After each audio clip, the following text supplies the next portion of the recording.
बिस्मिल्लाहिर्रहमानिर्रहीम। अस्सलाम वालेकुम my YouTube family and YouTube viewers. उम्मीद करती हूँ कि आप जहाँ कहीं भी होंगे खैरियत से होंगे। अल्लाह ताला आप सबको अपने हिफ्ज़ व ईमान में रखे और आप सबको बहुत सी ढेरों खुशियाँ देखना नसीब करे, आमीन। गर्मी का मौसम है, शदीद गर्मी में ठंडे मशरूबात को दिल चाहता है, तो आज मैं आपके लिए एनर्जी से भरपूर ड्रिंक लेके आई हूँ। इसका बहुत मज़े का टेस्ट है। मैंगो और सागू का ये ड्रिंक है। इसको बनाने के लिए मुझे जो जो चीज़ें चाहिए मैं आपको साथ साथ बताती जाऊंगी। आप सबसे पहले चैनल को सब्सक्राइब कर लीजिए, बेल आइकन प्रेस कर लीजिए ताकि हर नई आने वाली वीडियो का नोटिफिकेशन आपको मिलता रहे। सबसे पहले हमने आधा कप दूध लेना है और इसमें 2 चम्मच डालना है वनीला कस्टर्ड का, और इसको अच्छी तरह मिक्स करना है ताकि इसकी जो गुठलियाँ वगैरह हैं वो भी अच्छी तरह इसमें दूध में मिक्स हो सकें। तो इसके बाद हमने 1 लीटर दूध लेना है, इसको हमने बॉयल करने के लिए रख देना है। आप चाहें तो मैंगो कस्टर्ड भी इसमें शामिल कर सकते हैं। दूध में हमने 3 से 4 चम्मच चीनी डालनी है। आप अपने जायके के हिसाब से इसमें चीनी शामिल कर सकते हो। जब इसको थोड़ा सा बॉयल आ जाएगा तो इसमें डालेंगे मिक्स किया हुआ कस्टर्ड और चम्मच इसमें बराबर चलाते जाना है ताकि पकने के दौरान कस्टर्ड की गुठलियाँ ना बन जाए। और आंच जो है वो इसकी दरमियानी सी रखनी है। 3-4 बॉयल आएंगे तो ये पक जाएगा। ये अच्छा सा बैटर हमें मिल जाएगा। हमने इसको ज़्यादा गाढ़ा नहीं पकाना क्योंकि हमने शरबत बनाना है, इसलिए हम इसको नॉर्मल ही रखेंगे। अच्छी तरह इसको बॉयल आ जाएंगे तो इसको रूम टेम्परेचर पर रख देंगे ताकि ये अच्छी तरह ठंडा हो जाए। उसके बाद हम इसको फ्रीज़र में रख देंगे ताकि ये अच्छी तरह चिल हो जाए। इसके बाद हमने साबूदाना बॉयल करना है। इसके लिए 3 कप पानी के चाहिए होंगे। जब पानी को बॉयल आ जाए, बबल आना शुरू हो जाए, तो आधी प्याली छोटी वाली इसमें साबूदाना शामिल कर देंगे और इसको पकाएंगे। ये अभी फ़िलहाल तो वाइट कलर है। जब ये पक जाएगा अच्छी तरह तो इसकी जो लुक है वो क्रिस्टल जैसी हो जाएगी, तो हमें पता चल जाएगा कि हमारा साबूदाना जो है वो पक गया है।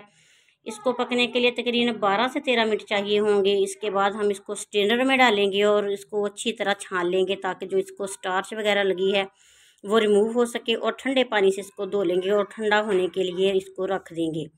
इसके बाद हमने क्या करना है कि 1 चम्मच लेने हैं बेसल सीड्स, इसको तुख्म लंगा बोलते हैं। इसको हमने भिगो देना है तकरीबन 10-15 मिनट के लिए। ये फूल जाएंगे इस तरह।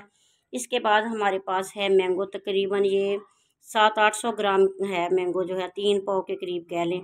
इसके छिलका उतारेंगे हल्का हल्का सा, और छिलका उतारने के बाद इसको हमने जिस शेप में भी चाहें आप काट सकते हैं।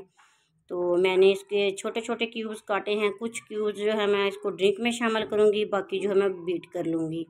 आप भी इस तरीके से मज़े का मैंगो का शरबत बना सकते हो। गर्मी में तस्कीन के लिए, एनर्जी के लिए ये शरबत बहुत लाजवाब है। आप भी बनाइएगा और मुझे कमेंट बॉक्स में बताइएगा कि ये मेरी रेसिपी आपको कैसी लगी, वीडियो कैसी लगी, और आप किस जगह कहाँ से बैठ के ये वीडियो देख रहे हैं। अल्लाह ताला आपके और हमारे रिज़्क़ में इजाफ़ा करे, आमीन। अब ठंडा किया हुआ, चिल किया हुआ कस्टर्ड जो हमने तैयार किया था वो जग में डालेंगे ग्राइंडर में, और इसमें डालेंगे मैंगो, इसमें शामिल कर देंगे। चीनी हमने कस्टर्ड में शामिल कर ली थी, बाद में चेक कर लीजिएगा, अगर आपको कम लगे तो आप शामिल कर सकते हो, वैसे तो इसकी ज़रूरत नहीं होगी। अच्छी तरह इन सारी चीज़ों को हमने मिक्स कर लेना है। फुल ठंडा में करके इसको हमने इस्तेमाल करना है। प्यारा सा शीशे का बॉल लेंगे, इसमें ड्रिंक डालेंगे तैयार किया हुआ, और इसमें हमने शामिल करने हैं साबूदाना बॉयल किया हुआ, वो हमने इसमें शामिल करना है, और इसमें शामिल करने हैं वो तुख्म लंगा के बीज जो हमने भिगो के रखे थे वो इसमें शामिल कर देने हैं, और इसको अच्छी तरह मिक्स करना है। बहुत मज़े का ये ड्रिंक है। मुझे उम्मीद है कि आप एक दफ़ा बनाएंगे तो आपको बहुत मज़े का लगेगा, क्योंकि आम का सीज़न है तो आप जब भी चाहें बना सकते हैं। मैंगो के क्यूब्स जो मैंने छोटे छोटे काटे हुए थे वो भी इसमें शामिल कर दिए हैं। ये इस वक्त फुल ठंडा है और मज़े का है। आप भी बनाइएगा और मुझे कमेंट बॉक्स में बताइएगा कि आपको ये ड्रिंक पसंद है या नहीं। मैंगो तो हर एक को पसंद होते हैं, तो आप मुझे बताइएगा कि इस तरह ड्रिंक बना के पीने से आपको कैसा लगा। शीशे के जग में, शीशे के गिलास में डालेंगे। इनको फुल ठंडा करने के लिए हम फ्रिज में रख देंगे और चिल करेंगे। मुझे उम्मीद है कि आपको ये वीडियो अच्छी लगी होगी, रेसिपी अच्छी लगी होगी। कमेंट बॉक्स में ज़रूर बताइएगा। अगर अच्छी लगी है तो लाइक तो बनता है, प्लीज़ लाइक कीजिए, शेयर कीजिए और दुआ में याद रखिए। अल्लाह ताला आपकी हमारी सबकी मुश्किलें परेशानियां दूर करे। अल्लाह ताला आपके और हमारे रिज़्क़ में इजाफ़ा करे।